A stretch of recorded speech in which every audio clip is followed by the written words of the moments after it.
আসসালামু আলাইকুম। আমরা এখন আলোচনা করব উপযোগ তথ্য নিয়ে। উপযোগ আসলে কি আমরা অনেকেই জানি।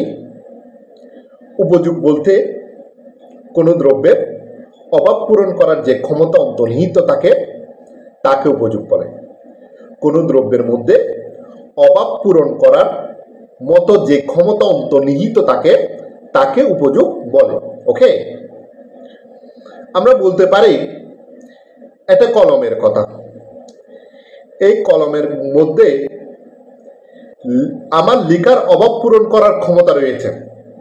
এই লিখার অভাব পূরণ করার যে ক্ষমতা এই কলমের মধ্যে রয়েছে এই ক্ষমতাকে এই কলমের উপযোগ বলে। ক্লিয়ার?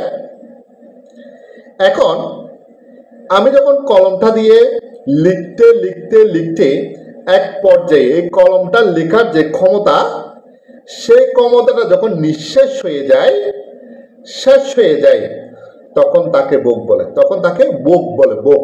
ওকে, তাহলে আমরা বুক বলতে আসলে বুঝি অনেকে সাধারণ তা আমরা বুঝে থাকি বুক বলতে কোনো কিছু খাওয়া, এই অংশটাকে আসলে বুঝে থাকি।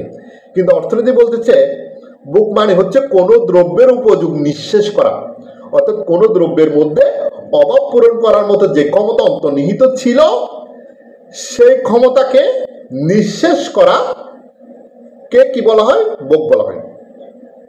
ওকে, ক্লিয়ার? তাহলে আমরা দুটো টপিক সেখানে আলোচনা করেছি, একটা হচ্ছে উপযোগ আর একটা হচ্ছে বুক। উপযোগ কাকে বলে?